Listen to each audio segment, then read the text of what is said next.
गुरु भाई और गुरु बहन, जैसे ही ये संबोधन हम देते हैं, हमको क्या याद आना चाहिए? गुरु भाई आप हैं मेरे, किसके कारण? गुरु बहन आप हैं मेरी, किसके कारण है?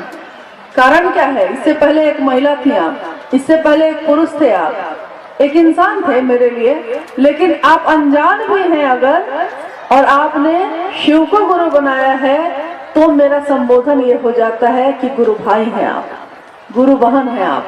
तो इसके मूल में क्या है? उत्तर आपको देना होगा। ये मेरी जिज्ञासा है कि इसके मूल में क्या है। इसके मूल में यही है ना कि शिव आपके गुरु हैं, यानी शिव और कोई नहीं। अभी मैंने कहा कि ये गुरु का मंच है।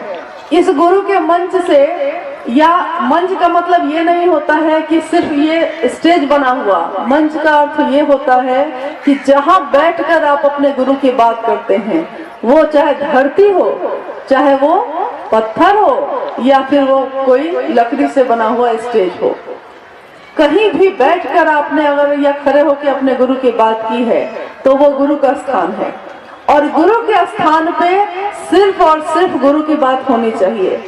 तो ये अनुशासन हर शिव शिष्य में खुद होना चाहिए कि उस जगह पे आपके शिव की बात के अलावा किसी की बात नहीं हो।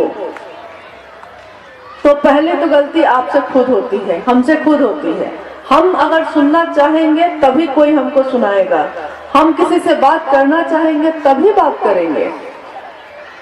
शिव के भाव के शिखर में समस्त संकीर्णताएं तिरोहित हो जाती हैं, लेकिन इसके लिए शिव भाव की जरूरत है, शिव भाव के नजदीक होने की जरूरत है। इसके लिए आपको शिव की बात करने की जरूरत है। तो हमको ये निश्चित करना होगा कि एक निष्ठता बहुत जरूरी है किसी भी रिश्ते में। लौकिक तौर पे एक पति और पत्नी के बीच की बात देखिए, अगर पति पत्नी के लिए एक निष्ठ नहीं है तो उस रिश्ते का कोई मतलब नहीं। अगर पत्नी पति के लिए एकनिष्ठ नहीं है, तब भी उस रिश्ते का कोई मतलब नहीं। एक भाई अपनी बहन के लिए, बहन के भाव से एकनिष्ठ नहीं है, तो रिश्ते का कोई मतलब नहीं। एक गुरु अपने शिष्य के लिए तो होता ही होता है एकनिष्ठ, लेकिन शिष्य अगर अपने गुरु के लिए एकनिष्ठ नहीं है, तो उस रिश्ते का भी कोई मतलब नहीं है। अभी तक हम लोगों ने दिल्ली में, खासकर दिल्ली और आसपास के क्षेत्रों से जब जब भेंट हुई है, अब बहुत कम हुआ है, लेकिन मेरी अपनी अनुभूति है कि हम लोग शिव के अलावा सारी बात आप लोगों से सुनते रहे।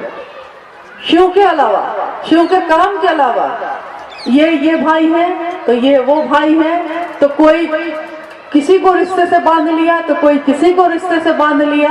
आपने देखा होगा कि साहब श्री हरिनानंद जी लौकिकता में मेरे पिता हैं, लेकिन जब हम शिव की बात करते हैं, मैं एक शिव के शिष्य जिसकी घोषणा की थी इन्होंने, जब हम शिव की बात करते हैं तो हम उस साहब को वरेण्य गुरु भ्राता ही कहते हैं। पिता है वो लौकिकता में, लेकिन उससे बहुत बड़ा स्थान होता है एक गुरु भाई का, वरेण्य गुरु भ्राता का, एक गुरु बहन का। तो हमको ये याद रखना होगा कि हमको और आपको यही रिश्ता कायम करना है। कहीं मामा, कहीं चाचा, कहीं काका, इससे पहले मुक्त होइए आप, और शिव आपके गुरु है, एकनिष्ठ होइए आप। साहब का हमेशा यही संदेश रहा है, उन्होंने मात्र ये चाहा है कि आप शिव के पीछे चलिए। उन्होंने कभी ये नहीं चाहा कि आप मेरे या उनके किसी के भी पीछे चलिए। उन्होंने मदद लेने के लिए सबसे कही, लेकिन किसी के पीछे चलने के लिए उन्होंने कभी नहीं कहा। उन्होंने खुद अपने बारे में भी यही कहा कि जब से चला हूँ मेरी मंजिल पे नजर है। मंजिल एक शिव के शिष्य का क्या होना चाहिए? मंजिल एक शिव के शिष्य की सिर्फ और सिर्फ उसके गुरु से जुड़ाव होना चाहिए। जब से चला हूँ मेरी मंजिल पे नजर है, मेरी आंखों ने मील का पत्थर नहीं देखा। रास्ते में जो मील का पत्थर होता है ना, जिसपे लिखा रहता है जब उधर से आइए तो कापस हेरा 34 किलोमीटर, फिर 35 किलोमीटर, 2 किलोमीटर, यानी ये बताता है कि आपने कितना रास्ता तय किया। तो तो एक यात्री ये होता है कि हर कुछ दूर के बाद वो मील का पत्थर देखता है कि और कितना बचा है, और कितना बचा है। लेकिन एक होता है जिसने निश्चित कर लिया कि हाँ यहाँ आना है मुझको, तो बस वो चल रहा है, चल रहा है और चल रहा है, एक तरफ देखता है। तो उस काम का जो परिणाम है उसमें और हर जगह रुक रुक के चलने वाले के काम के परिणाम में काफी अंतर होता है। आप खुद शिव की बात करने वाले हम लोग, आपने देखा होगा कि हमारे जीवन में तो शिव के लिए हर दिन उत्सव है, हर दिन होली है, हर रात दिवाली है। लेकिन हमारे जैसे और भी बहुत सामान्य लोग हैं जिनके जीवन में अभी शिव की शिष्यता नहीं आई, लेकिन शिव से जुड़ाव है, भगवान के रूप में है या किसी भी रूप में है। सावन में जब हम यात्रा करते हैं शिव के लिए जल लेकर, यानी शिव पे जल चढ़ाना है ये सोच के शिव की पूजा करने के लिए, जब हम लोग कांवड़ में जल लेके चलते हैं, तो जैसे आप में से कितने लोग ऐसे हैं जो कभी सावन में जल लेके चले हो? कभी ऐसा हुआ है क्या?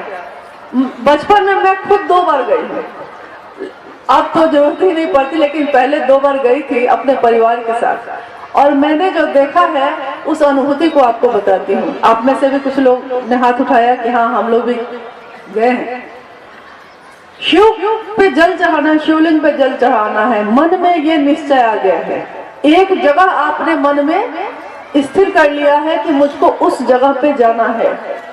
आपने शिव के नाम का एक जल लिया है, एक लोटे में कांवड़ लिया है, और आपने एक अपनी मंजिल निश्चित कर ली है।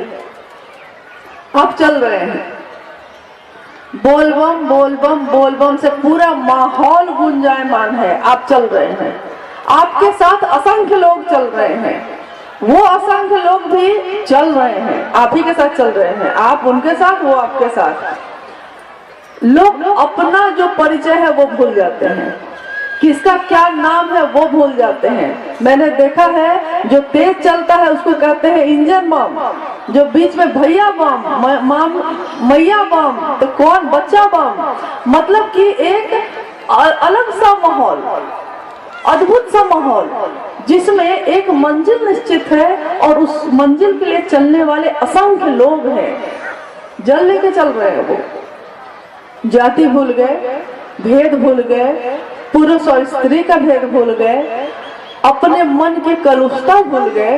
वो 4-5 दिनों की सिर्फ यात्रा या 1 दिन 2 दिन की यात्रा जो होती है उसमें शिव के सिवा कुछ याद नहीं आता।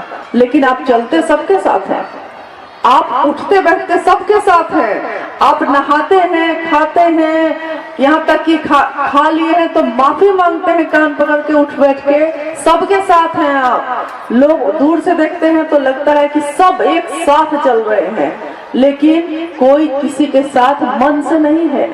मन में उसका जुड़ाव शिव से है, उस समय एकमात्र शिव से, एक ही मंजिल है। अब आइए जरा हम लोग अपने जीवन के बारे में विचार करते हैं। साहब श्री हरिनारायण जी ने कहा कि शिव हमारे गुरु हैं।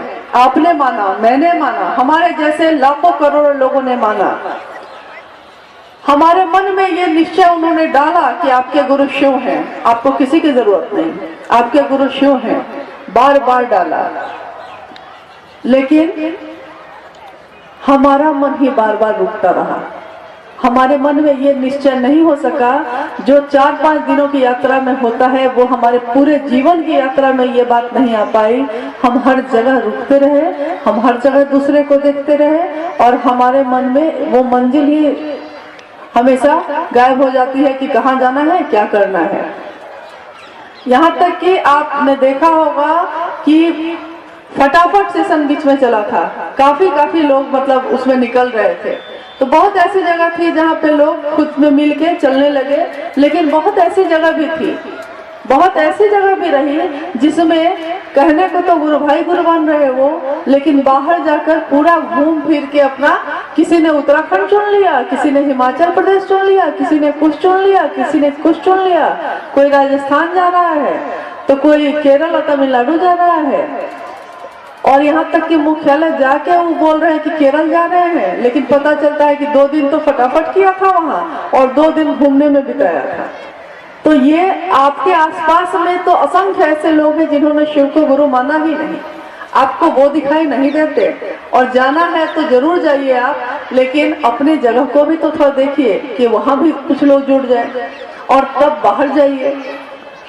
तो ये कलुषता, ये चीजें जो हमारे मन को जकड़ती हैं, जैसे ही आप निश्चित कर लेते हैं कि मेरी मंजिल शिव है, मुझको चलना इन असंख्य लोगों के साथ है, लेकिन मन से रहना किसी के साथ नहीं है, मन से जुड़ना किसी के साथ नहीं है। और देखिए आपको कोई कष्ट नहीं होगा, आपको कोई दर्द नहीं होगा, आप मुक्त मन से बहुत अच्छे से, चाहे आज आपको ये भाई मिले तो आप इनके साथ में चलिएगा, वो भाई मिले तो आप उनके साथ में चलिएगा।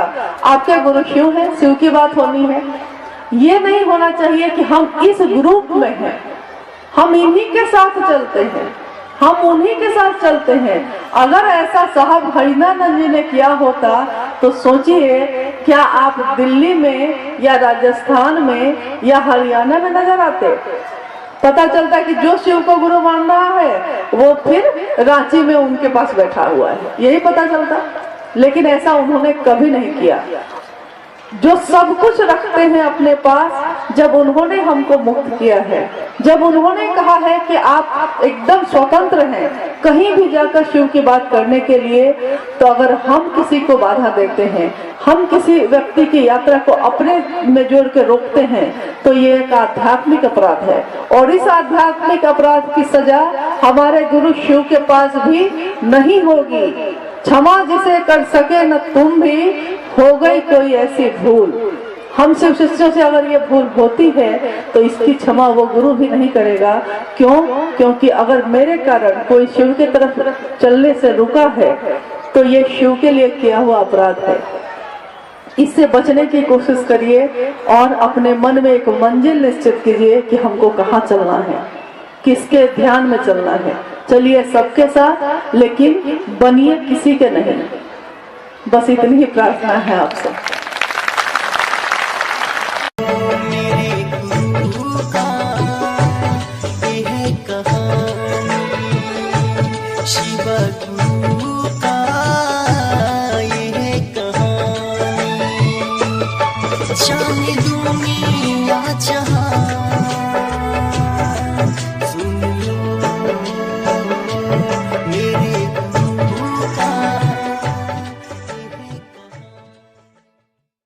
ये जीवन भी उन्हीं का दिया हुआ है, सांस भी उन्हीं की दया से चलती है। ये पहाड़, ये पेड़, जिस पेड़ के नीचे हम आप बैठे हैं, ये हमने तो बड़ा किया नहीं, इसको किसी ने लगाया होगा, लेकिन प्रकृति इसका खुद ही देखभाल करती है, खुद ही संरक्षण करती है। वैसे ही इंसान यानी हम और आप जो मानव हैं, जो इंसान हैं, हमको जन्म देने वाला, इस दुनिया में रखने वाला, और इस दुनिया से फिर चले जाने के बाद जहां हम जाते हैं, हम सब कहते हैं कि भगवान है। भगवान दिखाई नहीं देता, लेकिन अगर भगवान नहीं है तो हमारा जीवन भी नहीं है।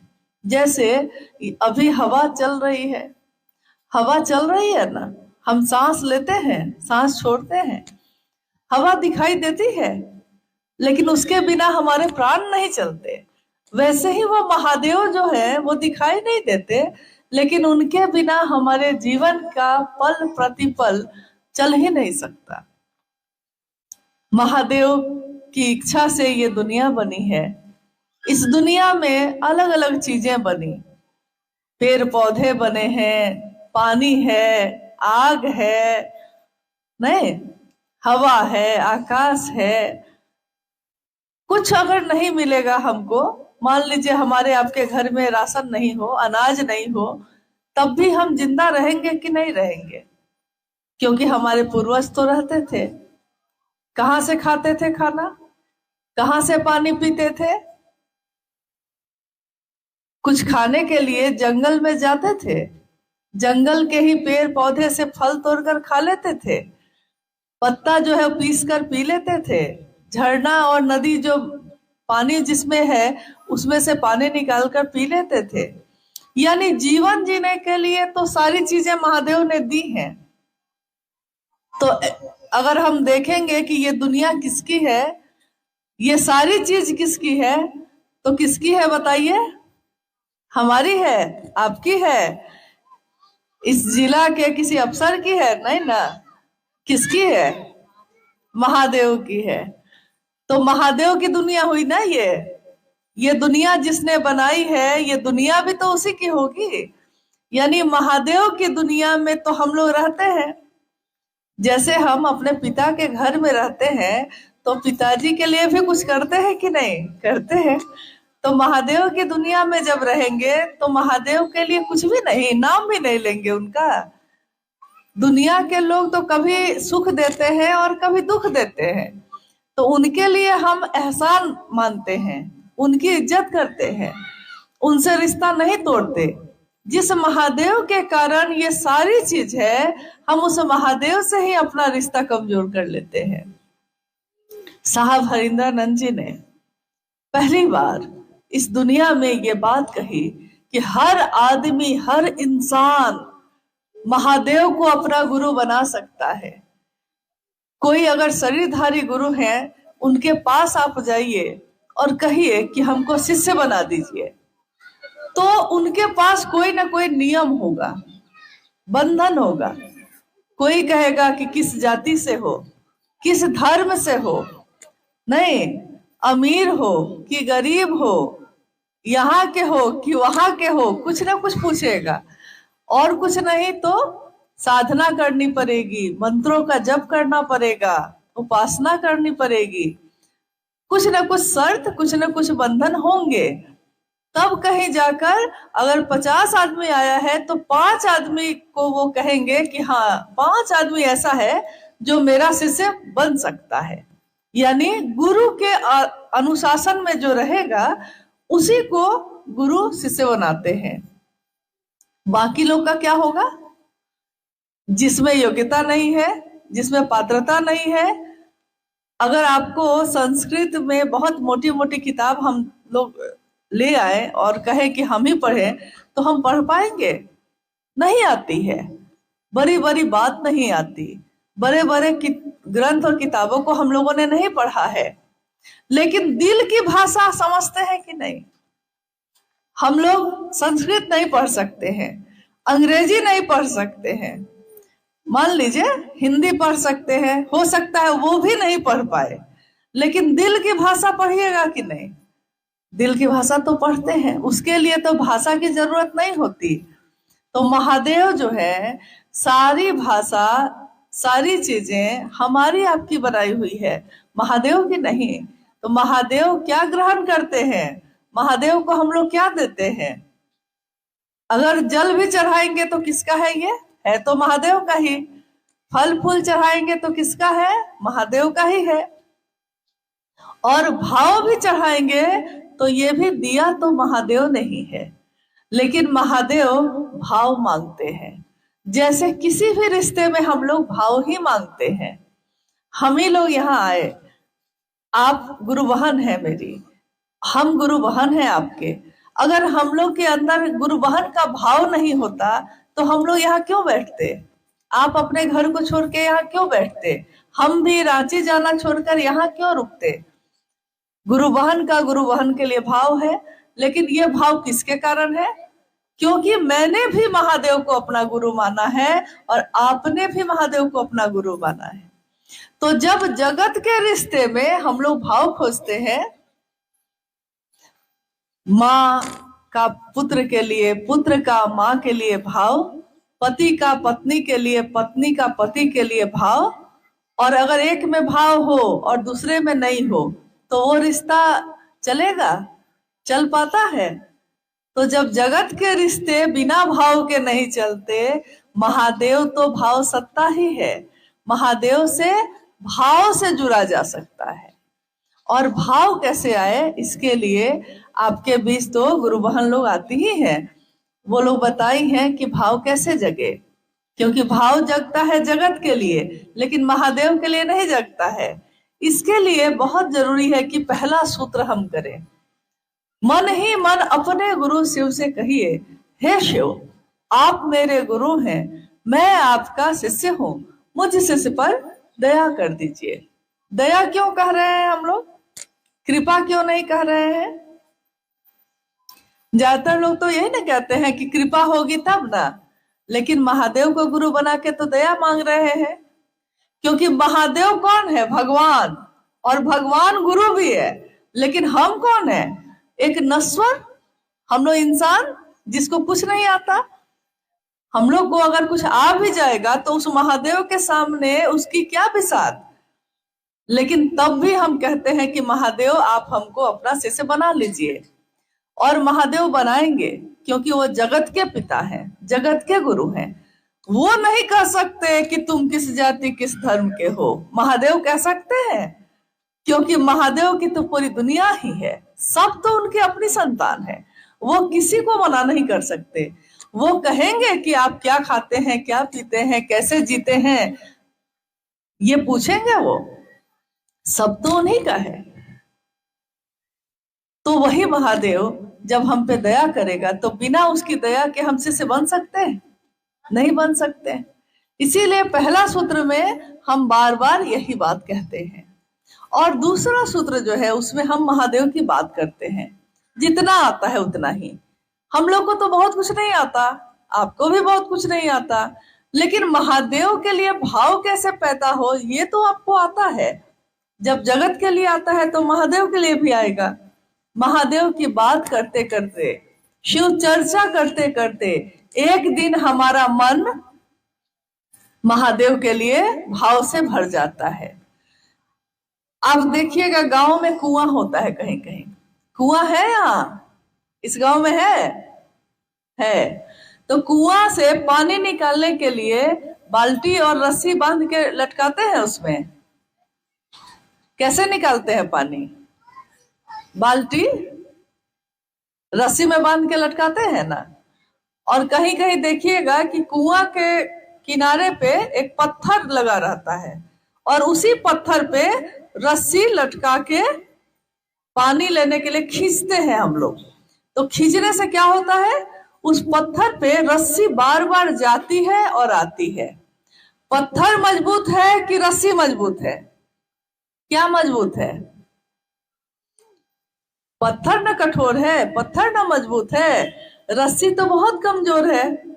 लेकिन वो कमजोर रस्सी भी बार बार पत्थर पे जाती है और आती है, तो निशान बन जाता है कि नहीं? उस पे निशान बन जाता है। और हमारे मन में अगर बार बार हम ये कहेंगे कि महादेव आप मेरे गुरु हैं, मैं आपका शिष्य हूँ, मुझ शिष्य पर दया करिए, और उनकी चर्चा करेंगे, अगर बार बार ये काम करेंगे हम, तो मेरे मन में हमेशा के लिए महादेव की याद रहेगी कि नहीं रहेगी? रहेगी। तो जिस बारे में हम बात करते हैं ज्यादा, हमको वही याद आता है। जिसकी बात कर लीजिए। और तीसरे में प्रणाम करते हैं। मान लीजिए हम आपको प्रणाम करते हैं, आप हमको प्रणाम करते हैं, लेकिन उस प्रणाम में भाव नहीं हो, तो उस प्रणाम का क्या मतलब है? हम लोग के गांव में बहुत लोग हैं जो बड़े बूढ़े सामने आते हैं, आप उनको प्रणाम करते होंगे ना। प्रणाम काका, प्रणाम चचा, प्रणाम बाबा करते हैं, लेकिन सबके लिए आपके मन में श्रद्धा नहीं होती। बड़े हैं तो सामने पड़े हैं, प्रणाम कर लिए, लेकिन आदर नहीं है, श्रद्धा नहीं है, प्रेम नहीं है। सामने आ गए हैं तो प्रणाम कर लिए हैं। तो साहब हरिदानंद जी ने कहा कि महादेव को भी वैसा ही प्रणाम मत करना, महादेव को भाव से प्रणाम करना। और भाव कैसे आएगा? तो बार बार ये दया जो हम मांगेंगे, बार बार चर्चा करेंगे तो भाव आएगा, तो एक दिन प्रणाम भी होगा। महादेव को किया हुआ एक प्रणाम, अगर एक प्रणाम भी पहुंच गया महादेव के पास, तो कितने जन्म के लिए बहुत है। हमारे लिए जो बहुत बड़ी चीज है, उनके लिए तो बहुत छोटी है।